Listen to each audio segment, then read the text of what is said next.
Hi, hi there. Welcome to Revolutionizing AI in Education for Lifelong Learning and AI Literacy in Malaysia, podcast series by Qash Aris. Welcome to the deep dive. We're jumping straight into, well, a really fascinating and fast-moving field today. Absolutely. We're looking at how AI is shaking up education in Malaysia. Specifically focusing on lifelong learning and building what people are calling AI literacy. It feels incredibly relevant right now, doesn't it?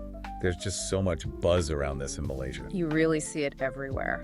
Educators, policymakers, the National AI Office. Right, lots of working groups popping up too. Definitely signals something significant is happening, a real shift. A widespread recognition, I think, of AI's potential to, well, reshape how we learn. Now, for anyone listening, all this activity, it might feel a bit much, maybe overwhelming. Yeah, where do I even start? That's a perfectly normal feeling. So our aim today is to try and cut through some of that noise, focus on what really matters. Exactly. Offer some clarity, some insight into why this is significant for, well, everyone. Because, at its heart, this isn't just about the tech. No, it's more fundamental. It's about individual drive, isn't it? That passion to learn, even with, say, limited resources, that can create real momentum. That individual agency is so crucial. Big changes often start small, with dedicated people. And when I think about education, its real purpose, it always comes back to this idea of learning how to learn. That's such a key point. In a world changing this fast, adapting, picking up new skills, that's vital. So let's bring in generative AI technology, GAIT for short. Okay. Think of it like this powerful new tool, potential for 247 access to information, helping us develop all kinds of knowledge. And by all kinds, you mean? Well, the explicit stuff, facts and books, but also the tacit stuff, the practical skills you get from doing. Like coding, maybe? Exactly, or even those gut feelings, the intuition from experience. GAT could potentially help develop all of that. And what's really revolutionary there is democratizing access, breaking down barriers, creating opportunities whenever people need them. Because I genuinely believe this. All knowledge is valuable, every little bit. And that's why lifelong learning is so important, not just, adults going back for courses. It needs to be woven in right from the start. From preschool, really. Precisely. And GI could be a catalyst here, but we need to be smart about it. Designing those learning experiences, making them truly personalized. Right, based on the learner's profile, their background, interests, needs. Even needs they might not realize they have yet, or maybe needs identified by educators or policymakers as important for the future. Yes, designing pathways not just for what someone likes now, but to open doors, encourage growth in valuable areas. And ultimately, the benefit has to flow back to the learner, improve their life. And contribute something positive to the wider world, too. Personal growth with purpose. Exactly. Which brings us neatly to self-directed learning, SDL. This is crucial for lifelong learning. Oh, definitely. Professor Rose Luckin at UCL, her work on this is really insightful. Yes, she's looking into how people get better at learning for themselves and how AI can, support that. How do we improve at learning independently? And where does AI fit in? Those are the big questions she tackles. SDL isn't just motivation, right? It's practical skills. Like setting goals, planning. Choosing strategies, staying focused, handling distractions, and that crucial reflection piece, looking back on what worked. And it involves both cognitive skills like note-taking and metacognitive skills. Thinking about your thinking. Exactly. Stepping back, evaluating, adjusting your approach if it's not working. And this ties into self-regulated learning, SRL. Right. SDL is the big picture, taking ownership.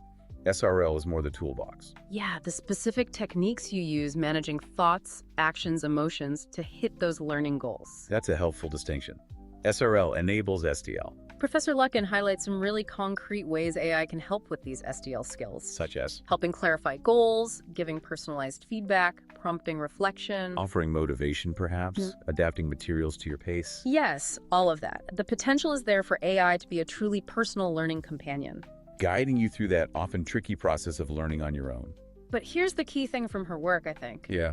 The best AI won't just hand you answers. No, it empowers you to figure things out yourself. To learn how to learn effectively, that idea she mentions. Learn fast, act more slowly. Pause, reflect before acting.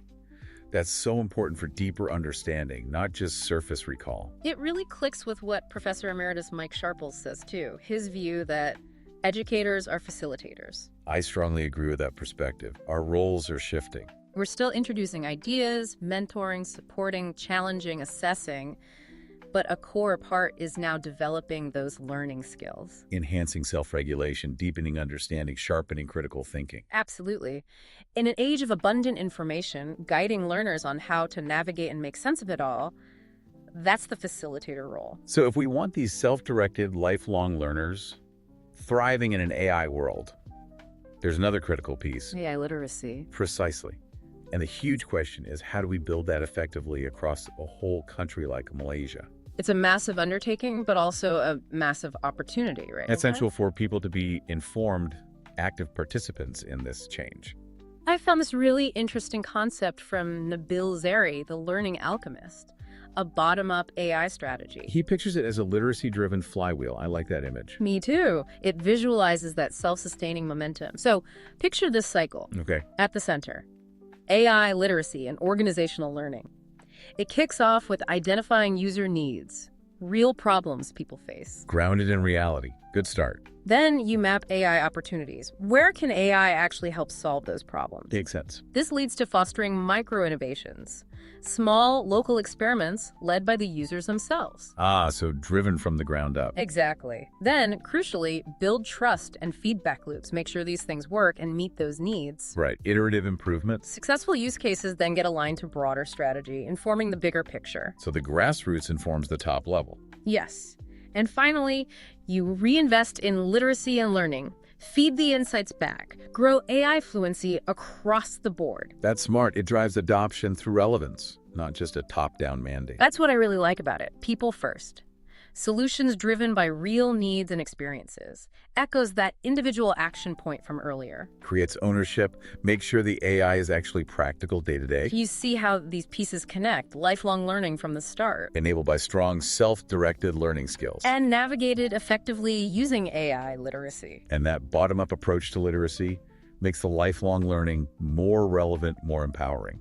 It's a positive loop. Greater literacy empowers better SDL, fuels lifelong learning, keeps AI grounded. Exactly. And the encouraging thing is, we are seeing real movement here in Malaysia. Oh. Just recently, April 15th, the Ministry of Education, working with CMEO and Rexam, held a workshop Okay, what was the focus? to validate Malaysia's own AI literacy framework and guidelines. That's a very significant step. Shows national commitment. Absolutely, and the National AI Office was involved, key stakeholders. It's a concrete move towards growing that foundation. Equipping students and educators. It signals a shared commitment. And the collaboration piece, MOE, CMEO, NAIO, suggests a coordinated, comprehensive approach. That's good to see. Definitely. So, looking at Malaysia now, what's the picture we're building, discussing, maybe struggling sometimes, sure. But progressing.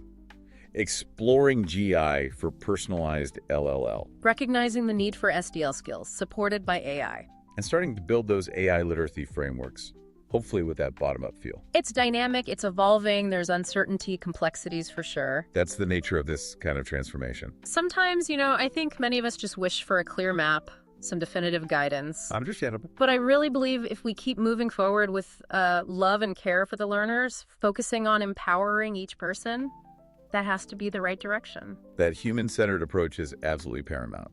Technology must serve human potential. We need to keep talking about this, support our educators on the front lines. And ensure AI serves humanity, starting with the youngest.